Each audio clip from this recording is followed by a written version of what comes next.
એકલવ્ય વિદ્યા સંકુલ.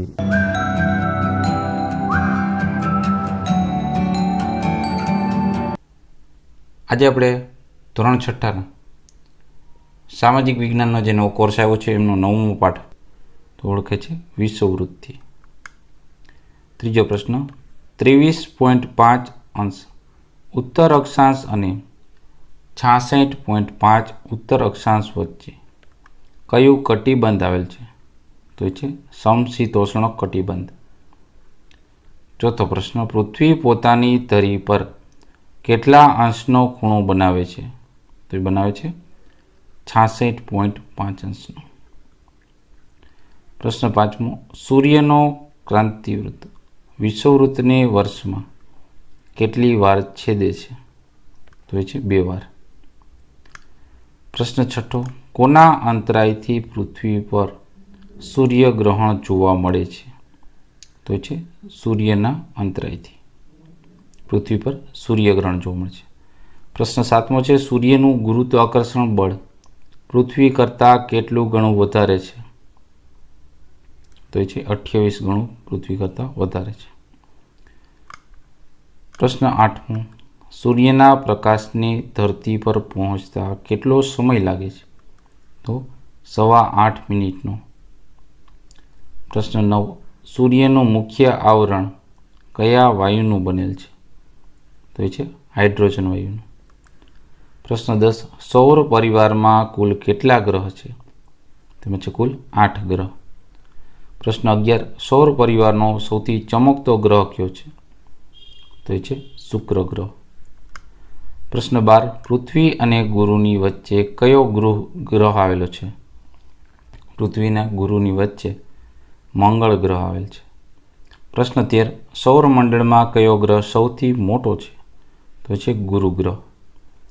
પ્રશ્ન 14, યુરેનસ ગ્રહની શોધ ક્યારે થઈ હતી?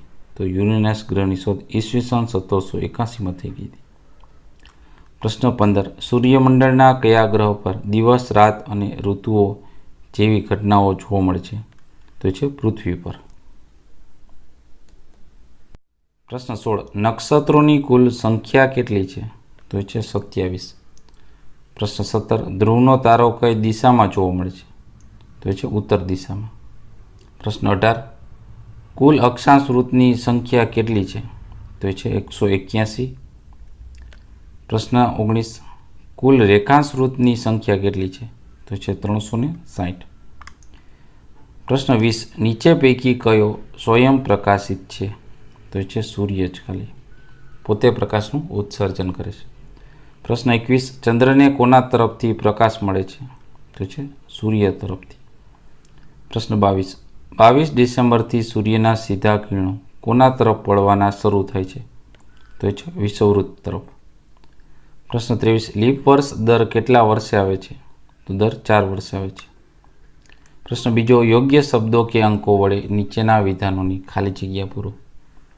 પહેલું, સૂર્ય છે એ મંદાકિની તારામંડળનો સ્વયં પ્રકાશિત તારો છે.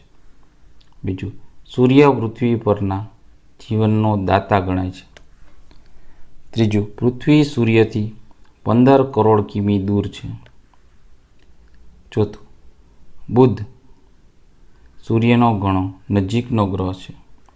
પાંચમું, પૃથ્વી પોતાની ધરી પર 24 કલાકમાં એક આંટો પૂરો કરે છે.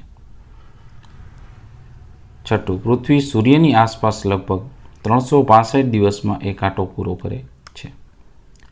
સાતમું, ચંદ્ર પૃથ્વીનો એકમાત્ર ઉપગ્રહ છે.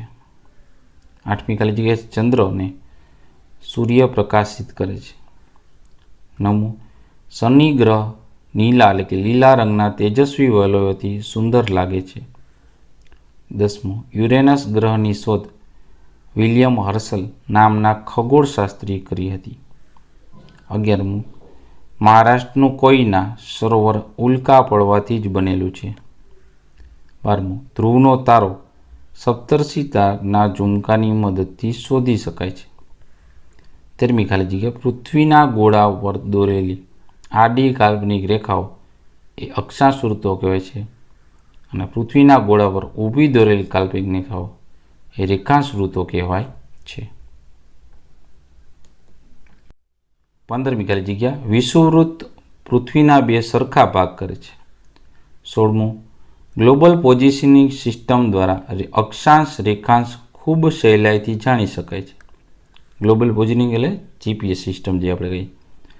17મું ઇંગ્લેન્ડમાં ગ્રીનિચ શહેર પરથી પસાર થતા 0° રેખાંશ વૃત્તને ગ્રીનિચ રેખા કહે છે. 18મું ખાલી જગ્યા છે કે 180 રેખાંશ વૃત્તને 180 રેખાંશ વૃત્ત ઊભી હોય એની આંતરરાષ્ટ્રીય કહેવામાં આવે છે. આંતરરાષ્ટ્રીય રેખા છે. 19મું આંતરરાષ્ટ્રીય દિનાંતર રેખા ઓળંગતા જ તારીખ અને વાર બદલાઈ જાય છે. 20મું ચંદ્ર પૃથ્વીની આસપાસ ફરે છે. 21મું ચંદ્રગ્રહણ પૂનમની રાત્રિએ જ થાય છે. પ્રશ્ન 3 નીચેના વિધાનો ખરા હોય તો ખરા, ખોટા હોય તો ખોટાની નિશાની કરો. પહેલું ચંદ્ર સ્વયં પ્રકાશિત છે તો આ વિધાન ખોટું છે. બીજું નેપચ્યુન એટલે નીલા એટલે કે લીલા રંગનો ગ્રહ છે તો આ વિધાન સાચું છે. ત્રીજું પૃથ્વી પર દોરેલી કાલ્પનિક આડી રેખાને અક્ષાંશ કહેવાય છે તો આ વિધાન સાચું છે. ચોથું 21 જૂને કર્કવૃત્ત પર શિયાળો હોય છે તો આ વિધાન ખોટું છે. પાંચમું હાઇડ્રોજન અને નાઇટ્રોજન વાયુની પ્રક્રિયાથી પ્રકાશ અને ગરમી ઉત્પન્ન થાય છે તો આ વિધાન ખોટું છે. છઠ્ઠું શનિ એ સૂર્યમંડળનો બાહ્ય ગ્રહ છે તો આ વિધાન સાચું છે. સાતમું શનિનો પાગડિયો ગ્રહ પણ કહેવાય છે તો આ વિધાન સાચું છે. આઠમું વિશાખા નક્ષત્રમાં સોનાની ખરીદી કરવામાં આવે છે તો આ વિધાન ખોટું છે. નવમું ધ્રુવનો તારો દક્ષિણ ગોળાર્ધમાં જ દેખાય છે તો આ વિધાન ખોટું છે. 10મું સૂર્યના સીધા કિરણો કર્કવૃત્ત અને મકરવૃત્ત વચ્ચે પડે છે તો આ વિધાન સાચું છે. પ્રશ્ન એમાં વાક્ય 11નું છે કે ગ્રીનિચ રેખાથી પૃથ્વીના ઉત્તર અને દક્ષિણ એમ 2 ભાગ પાડી શકાય છે તો આ વિધાન ખોટું છે. 12મું આંતરરાષ્ટ્રીય દિનાંતર રેખા એટલાન્ટિક મહાસાગર પરથી પસાર થાય છે તો આ વિધાન ખોટું છે. 13મું આંતરરાષ્ટ્રીય દિનાંતર રેખા વાંકી ચૂકી છે તો આ વિધાન સાચું છે. 14મું 21 જૂને મકરવૃત્ત પર અને 22 ડિસેમ્બરે કર્કવૃત્ત પર સૂર્યના કિરણો બરાબર સીધા પડે છે તો આ વિધાન ખોટું છે. પ્રશ્ન 15 ચંદ્રને પૃથ્વીની તરફથી પ્રકાશ મળે છે તો આ વિધાન ખોટું છે. 16મું છે વિષુવવૃત્ત પર ખૂબ જ ઠંડી પડે છે તો આ વિધાન ખોટું છે. 17મું 90° ઉત્તર અક્ષાંશ ઉત્તર ધ્રુવ કહેવાય છે તો આ વિધાન સાચું છે. પ્રશ્ન 4 છે બંધ બેસતા જોડકા જોડો. તો એક બાજુ ગ્રહ છે અને વિષયની માહિતી છે. તો બુધ ગ્રહ છે સૂર્યનો સૌથી નજીકનો ગ્રહ કહેવાય છે. શુક્ર ગ્રહ તો એ છે સૌથી વધુ ચમકતો ગ્રહ. ગુરુ ગ્રહ સૌથી મોટો ગ્રહ. શનિ ગ્રહ છે એ પાગડિયો ગ્રહ કહેવાય છે. ત્યારબાદ છે 0 અક્ષાંશ વૃત્ત તો એ કહેવાય છે વિષુવવૃત્તને. 23.5 ઉત્તર અક્ષાંશ વૃત્ત તે કહેવાય છે કર્કવૃત્તને. 23.5 દક્ષિણ અક્ષાંશ વૃત્ત તે કહેવાય છે મકરવૃત્તને. 0° રેખાંશ વૃત્ત એટલે ગ્રીનિચ રેખા. પ્રશ્ન 5મો નીચેના પ્રશ્નો ઉત્તર 1-2 વાક્યમાં લખો. પહેલો પ્રશ્ન છે પૃથ્વીની ગતિ કેટલી છે અને કઈ રીત છે. તો પૃથ્વીની ગતિ 2 રીતની છે. એક તો પરિભ્રમણ એટલે પોતાની ધરી પર પૃથ્વી ફરે છે એ. બીજી છે પરિક્રમણ એટલે કે સૂર્યની આસપાસ પ્રદક્ષિણા કરે છે એ ગતિ. બીજો પ્રશ્ન સૂર્યમંડળનો સૌથી ચમકતો ગ્રહ કયો છે. તો સૂર્યમંડળનો સૌથી ચમકતો ગ્રહ છે શુક્ર ગ્રહ. ત્રીજું ધ્રુવનો તારો કઈ દિશામાં જોવા મળે. તો ધ્રુવનો તારો ઉત્તર દિશામાં જોવા મળે છે. ચોથો પ્રશ્ન 180 રેખાંશ વૃત્ત કયા નામે ઓળખાય છે. તો 180 રેખાંશ વૃત્ત આંતરરાષ્ટ્રીય દિનાંતર રેખાના નામથી ઓળખાય છે. પાંચમો પ્રશ્ન કયા ગ્રહો આંતરિક ગ્રહો કહેવાય છે. તો બુધ શુક્ર પૃથ્વી અને મંગળ એ બધા આંતરિક ગ્રહો તરીકે ઓળખાય છે. છઠ્ઠું છે ઉત્તરાયણ એટલે શું કે 22 ડિસેમ્બરથી સૂર્યના સીધા કિરણો મકરવૃત્તથી ખસીને ઉત્તર તરફ એટલે કે વિષુવવૃત્ત તરફ પડવાને શરૂ થાય છે, જેને ઉત્તરાયણ કહે છે. આમ ઉત્તરાયણ 22 ડિસેમ્બરથી થાય છે. બરાબર. 7મું, સૌર પરિવાર એટલે કે સૌર મંડળમાં કોનો સમાવેશ થાય છે? તો સૌર પરિવારમાં સૂર્યગ્રહ, સૂર્ય પછી ગ્રહો, ઉપગ્રહો, લઘુગ્રહો, ધૂમકેતુ, ઉલ્કાઓ વગેરેનો સમાવેશ થાય છે. પ્રશ્ન 8, પ્રકાશ અને ગરમી શેનાથી ઉત્પન્ન થાય છે? તો સૂર્યમાં રહેલા હાઇડ્રોજન અને હિલિયમ વાયુઓના પ્રક્રિયાથી જ પ્રકાશ અને ગરમી ઉત્પન્ન થાય છે. 9મો પ્રશ્ન, સૂર્ય આપણને એટલે કે પૃથ્વીને શું આપે છે? તો સૂર્ય આપણને એટલે કે પૃથ્વીને પ્રકાશ અને ગરમી આપે છે. પ્રશ્ન 10મો, સૂર્યને સજીવોના પાલક તરીકે સાથી ઓળખવામાં આવે છે? તો પૃથ્વી પરની સમગ્ર જીવસૃષ્ટિનું જીવન સૂર્યની ઉર્જા શક્તિ પર આધારિત છે. આથી જ સૂર્યને સજીવના પાલક તરીકે ઓળખાય છે. પ્રશ્ન 11, સૌર પરિવારના 8 ગ્રહોના નામ જણાવો. તો સૌર પરિવારના 8 ગ્રહોના નામ બુધ, શુક્ર, પૃથ્વી, મંગળ, ગુરુ, શનિ, યુરેનસ અને નેપચ્યુન છે. પ્રશ્ન 12, કયો ગ્રહ પૃથ્વીના જોડિયા ભાઈ જેવા લાગે છે અને સાથી? તો શુક્રનો ગ્રહ છે એ પૃથ્વીના જોડિયા ભાઈ જેવો લાગે છે, કારણ કે તેના કદ અને વજન પૃથ્વી જેટલા જ છે. પ્રશ્ન 13, કયા ગ્રહો નરી આંખે જોઈ શકાય છે? મંગળ, બુધ, ગુરુ, શુક્ર, શનિને પૃથ્વી પરથી જ નરી આંખે જોઈ શકાય છે. પ્રશ્ન 14, શનિને પાઘડિયો ગ્રહ સાથી કહેવાય છે? તો શનિની આસપાસ વીંટી આકારના નીલા રંગના 3 તેજસ્વી વલયો છે. આ વલય માથા પર પહેરેલી જે પાઘડી જેવા લાગતા હોવાથી શનિને પાઘડિયો ગ્રહ પણ કહે છે. પ્રશ્ન 15, યુરેનસ ગ્રહ શોધ કોણે અને ક્યારે કરી હતી? તો ઇત્સકામા વિલિયમ્સ હર્સલ નામના ખગોળશાસ્ત્રીએ યુરેનસ ગ્રહની શોધ કરી હતી. પ્રશ્ન 16, ચંદ્ર પર જીવન શક્ય નથી શા માટે? તો ચંદ્ર પર પાણી અને વાતાવરણ નથી, એટલે ત્યાં જીવન શક્ય નથી. વાતાવરણ નથી, પાણી નથી, એટલે ચંદ્ર પર જીવન શક્ય નથી. પ્રશ્ન 17, બધા ગ્રહો સૂર્યની આસપાસ સાથી ફરે છે? તો સૂર્યના ગુરુત્વાકર્ષણ બળને લીધે જ બધા ગ્રહો સૂર્યની આસપાસ ફરે છે. 18મો પ્રશ્ન, ઉલ્કા કોને કહે છે? તો અવકાશમાં ફરતા પથ્થરના નાના નાના ટુકડાને કે ગ્રહોના નાના ભાગને જ ઉલ્કા કહે છે. પ્રશ્ન 19, ધ્રુવના તારાને કેવી રીતે શોધી શકાય? તો ધ્રુવના તારાને સપ્તર્ષિ તારકના ઝુમકાની મદદથી સરળતાથી શોધી શકાય છે. પ્રશ્ન 20, ધ્રુવના તારાને દક્ષિણ ગોળાર્ધમાંથી સાથી જોઈ શકાતો નથી? તો ધ્રુવના તારાની સ્થિર છે અને પૃથ્વીના લગભગ ગોળાકારને લીધે જ ધ્રુવના તારાને દક્ષિણ ગોળાર્ધમાંથી જોઈ શકાતો નથી. પ્રશ્ન 21, કર્કવૃત્ત અને મકરવૃત્ત કોને કહેવાય? તો વિષુવવૃત્તથી ઉત્તરે 23.5 અક્ષાંશ રેખાએ કર્કવૃત્ત અને વિષુવવૃત્તથી દક્ષિણે 23.5 દક્ષિણ અક્ષાંશ રેખા પર મકરવૃત્ત કહેવામાં આવે છે. ત્રીજું, ઉત્તર ધ્રુવ અને દક્ષિણ ધ્રુવ કોને કહે છે? તો વિષુવવૃત્તથી ઉત્તરે 66.5 ઉત્તર અક્ષાંશ રેખાને ઉત્તર ધ્રુવવૃત્ત અને વિષુવવૃત્તની દક્ષિણે 66.5 દક્ષિણ અક્ષાંશ રેખાને દક્ષિણ ધ્રુવવૃત્ત કહે છે. 23મો પ્રશ્ન, અયન એટલે શું? તો વિષુવવૃત્તથી ઉત્તરે કર્કવૃત્ત સુધી અને દક્ષિણે મકરવૃત્ત સુધી દેખાતી સૂર્યની ગતિને અયન કહે છે.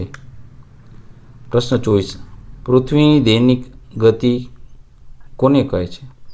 તો પૃથ્વી પોતાની ધરી પર જે પશ્ચિમથી પૂર્વમાં 24 કલાકમાં એક આંટો પૂરો કરે છે, તો પૃથ્વીની આ પરિભ્રમણ ગતિને જ દૈનિક ગતિ કહે છે. 25મો પ્રશ્ન, પૃથ્વીની વાર્ષિક ગતિ કોને કહે છે? તો પૃથ્વી સૂર્યની આસપાસ 365 દિવસ અને 6 કલાકમાં એક પરિક્રમા પૂરી કરે છે સૂર્યની. પૃથ્વીની આ પરિક્રમાની ગતિને જ વાર્ષિક ગતિ કહે છે. પ્રશ્ન 26, કક્ષા એટલે શું? તો પૃથ્વી અવકાશમાં એક નિશ્ચિત કાલ્પનિક માર્ગ સૂર્યની આજુબાજુ પ્રદક્ષિણા એટલે કે પરિક્રમા કરે છે એ માર્ગને જ, જે ચોક્કસ માર્ગને જ પૃથ્વીની કક્ષા કહેવામાં આવે છે. પ્રશ્ન 27, પૃથ્વી પર ઋતુઓ કેટલી છે અને કઈ કઈ? તો પૃથ્વી પર મુખ્યત્વે 3 ઋતુઓ છે, શિયાળો, ઉનાળો અને ચોમાસું. પ્રશ્ન 28, દક્ષિણાયન કોને કહે છે? તો 21 જૂનથી સૂર્યના સીધા કિરણો કર્કવૃત્તથી ખસીને દક્ષિણ તરફ વિષુવવૃત્ત તરફ પડવાનું શરૂ થાય છે, એને જ દક્ષિણાયન કહે છે. પ્રશ્ન 29, આકાશમાં કેટલા નક્ષત્રો આવેલા છે? જાણીતા નક્ષત્રોના નામ લખો. તો આકાશમાં કુલ 27 નક્ષત્રો આવેલા છે. અશ્વિની, રેવતી, વિશાખા, પૂર્ણવસુ, મૃગશીર્ષ, રોહિણી, પુષ્પ, આદ્રા, સ્વાતિ વગેરે જાણીતા નક્ષત્રો છે. પ્રશ્ન 6, નીચેના પારિભાષિક શબ્દોની સમજૂતી આપો. પેલું, અક્ષવૃત્ત તો પૃથ્વી પર ઉત્તર અથવા ગોળાર્ધમાં જ વિષુવવૃત્તથી સરખા કોણીય અંતરે મળેલા સ્થળોને જોડનાર પૂર્વ પશ્ચિમ સળંગ વર્તુળને જ અક્ષવૃત્ત કહે છે. બીજું, રેખાવૃત્ત તો પૃથ્વીની ધરીને મૂળ રેખાવૃત્તની કાલ્પનિક સપાટી સાથે પૃથ્વી સપાટીને સરખા કોણાત્મક અંતરે આવેલા સ્થળોને જોડનારી ઉત્તર દક્ષિણ સળંગ રેખાને રેખાવૃત્ત કહે છે. ત્રીજું છે વિષુવવૃત્ત. તો વિષુવવૃત્ત એટલે 0 અક્ષાંશ પર આવેલું સૌથી મોટું અક્ષાંશ વૃત્ત છે. તે પૃથ્વીના ગોળાને 2 સરખા ભાગમાં વિભાજિત કરતી કાલ્પનિક રેખા છે. પ્રશ્ન 7મો છે, નીચેના પ્રશ્નોના ઉત્તર ટૂંકમાં લખો. પેલું, પૃથ્વી પોતાની ધરી પર ન ફરે તો શું થાય? જો પૃથ્વી પોતાની ધરી પર ફરતી ન હોય તો બધા ભાગો વારા ફરતી સૂર્ય સામે આવતા ન હોત, પરિણામે દિવસ અને રાત ન થાત. પૃથ્વીનો જે ભાગ સૂર્યની સામે હોય ત્યાં કાયમ દિવસ રહેત અને પૃથ્વીનો જે ભાગ સૂર્યથી વિરુદ્ધ દિશામાં હોય તેના પર કાયમ રાત રહેત. પ્રશ્ન બીજો, અક્ષાંશવૃત્ત અને રેખાંશવૃત્ત એટલે શું? તો પૃથ્વીના ગોળા પર દોરેલી આડી કાલ્પનિક રેખાને અક્ષાંશવૃત્ત કહેવાય છે અને પૃથ્વીના ગોળા પર દોરેલી ઊભી કાલ્પનિક રેખાઓને રેખાંશવૃત્ત કહેવાય છે. ત્રીજો પ્રશ્ન, ગ્રીનિચ રેખાની માહિતી આપો. તો ઇંગ્લેન્ડના ગ્રીનિચ શહેર પરથી પસાર થતા 0° રેખાંશ વૃત્તને ગ્રીનિચ રેખા કહે છે. તેનાથી પૃથ્વીના પૂર્વ અને પશ્ચિમ એમ 2 ભાગ પડે છે, જે અનુક્રમે પૂર્વ ગોળાર્ધ અને પશ્ચિમ ગોળાર્ધ તરીકે ઓળખાય છે. ગ્રીનિચ રેખા અથવા તો 0° રેખાંશ વૃત્ત મુખ્ય રેખાંશ વૃત્ત નામે ઓળખાય છે. પ્રશ્ન 4, આંતરરાષ્ટ્રીય દિનાંતર રેખા માહિતી આપો. તો 180 રેખાંશ વૃત્તને આંતરરાષ્ટ્રીય દિનાંતર રેખા કહે છે. 180 રેખાંશ વૃત્તને માત્ર એક જ છે. આ વૃત્તને ઓળંગીને પૂર્વથી પશ્ચિમ તરફ જતા તારીખ અને વાર એક દિવસ આગળ કરવો પડે છે, પૂર્વથી પશ્ચિમ તરફ જાય તો. એ જ રીતે આ વૃત્તને ઓળંગીને પશ્ચિમથી જો પૂર્વ તરફ જવામાં આવે ઉલટું તો તારીખ અને વાર એક દિવસ ઓછો કરવો પડે છે. આમ 180 રેખાંશ વૃત્ત ઓળંગતા તારીખ અને વાર પણ બદલાય છે. પ્રશ્ન 5મો, પરિભ્રમણ એટલે શું? તો પૃથ્વી ભમરડાની જેમ પોતાની કાલ્પનિક ધરી પર વિષુવવૃત્ત પર કલાકના 1670 કિમીની ઝડપે એક ચક્ર પૂર્ણ કરે છે. પૃથ્વીની આ ગતિને પરિભ્રમણ કે ધરીભ્રમણ કહે છે. આ એક ચક્ર પૂર્ણ કરતાં પૃથ્વીને 24 કલાક થાય છે. તેથી પૃથ્વીની આ ગતિને દૈનિક ગતિ પણ કહેવામાં આવે છે. છઠ્ઠું, પરિક્રમણ એટલે શું? તો તો પૃથ્વી પોતાની ધરી પર ફરતા ફરતા સૂર્યની આસપાસ પરિક્રમા કરે છે. પૃથ્વીની આ ગતિને પરિક્રમણ કહે છે. સૂર્યની એક પરિક્રમા પૂર્ણ કરતાં પૃથ્વીને 365 દિવસ અને 6 કલાક લાગે છે. તેથી પૃથ્વીની આ ગતિને જ વાર્ષિક ગતિ પણ કહેવામાં આવે છે. પ્રશ્ન 8મો, નીચેના પ્રશ્નોના ઉત્તર લખો. પેલું, ફેબ્રુઆરી માસમાં ક્યારેક દર 4 વર્ષે 29 દિવસ હોય છે, વિધાન સમજાવો. તો પૃથ્વીનું એક વર્ષ 365 દિવસ અને 6 કલાકનું છે. 6 કલાક એટલે કે એક દિવસનો ચોથો ભાગ. ચોથા ભાગની ગણતરી કરવાનું અગવડભર્યું હોવાથી 365 દિવસે એક વર્ષ પૂરું કરવામાં આવે છે. બાકી બચેલા 6 કલાકને દર 4 વર્ષે ફેબ્રુઆરી મહિનામાં એક દિવસ વધારીને એટલે કે 28ને બદલે 29 દિવસ કરીને સરભર કરવામાં આવે છે. આથી જ ફેબ્રુઆરી મહિનામાં દર 4 વર્ષે 29 દિવસ હોય છે. જેથી જે વર્ષમાં 29 દિવસ હોય ફેબ્રુઆરી મહિનામાં તે વર્ષને લીપ વર્ષ કહેવામાં આવે છે. પ્રશ્ન બીજો, આંતરરાષ્ટ્રીય દિનાંતર રેખા વાંકાચૂકી કેમ દોરવામાં આવે છે? આંતરરાષ્ટ્રીય દિનાંતર રેખા પેસિફિક મહાસાગર પરથી પસાર થાય છે. આ મહાસાગરમાં કેટલાક ટાપુઓ છે. એ ટાપુઓનો કેટલોક ભાગ 180 રેખાંશવૃત્તથી પૂર્વમાં અને કેટલાક ભાગ પશ્ચિમમાં છે. જો આંતરરાષ્ટ્રીય દિનાંતર રેખા સીધી દોરવામાં આવે તો એક જ દેશના કેટલાક ટાપુ જમીન પરથી આ રેખા પસાર થાય છે. તેથી એક જ ટાપુ પર એક જ દિવસ 2 વાર અને તારીખ ભેગી થઈ જાય. તેથી સમયનો ગોટાળો થાય. તેથી આંતરરાષ્ટ્રીય દિનાંતર રેખાના માર્ગમાં આવતા ટાપુઓને જમીનને બાજુ પર રાખી તે રેખાને સમુદ્ર તરફ વાળવામાં આવી છે. તેથી આંતરરાષ્ટ્રીય દિનાંતર રેખા વાંકી ચૂકી દોરવામાં આવે છે. પ્રશ્ન ત્રીજો, પૃથ્વી પર દિવસ રાત કેવી રીતે થાય છે? તો પૃથ્વી ગોળ છે.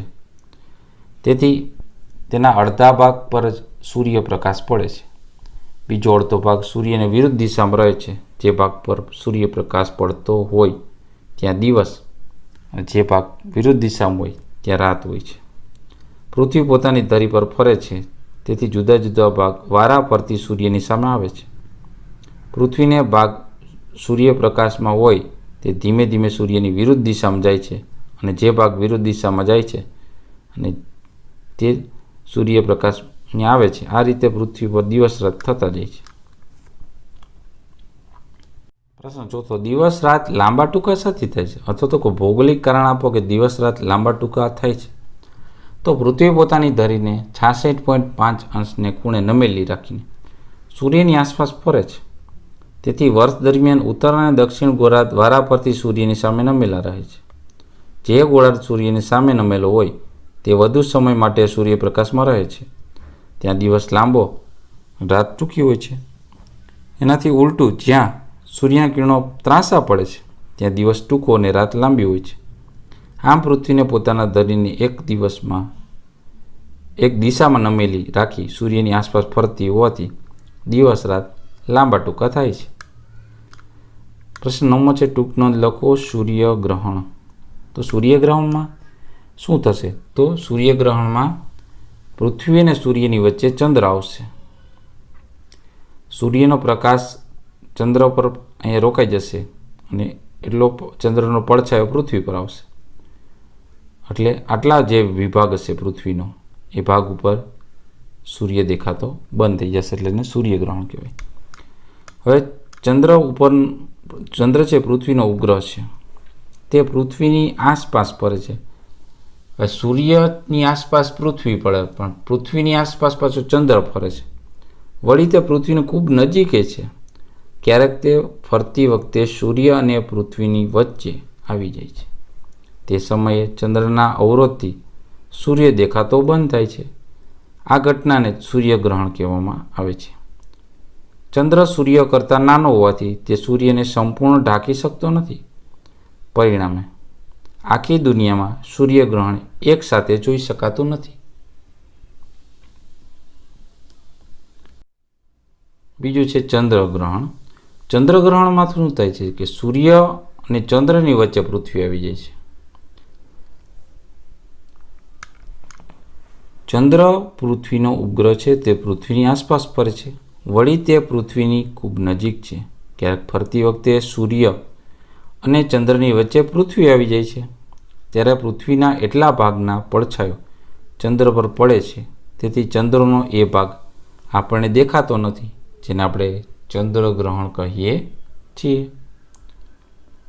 તો આ તો આપણે ધોરણ 6ના સામાજિક વિજ્ઞાન વિષયનો 9મો પાઠ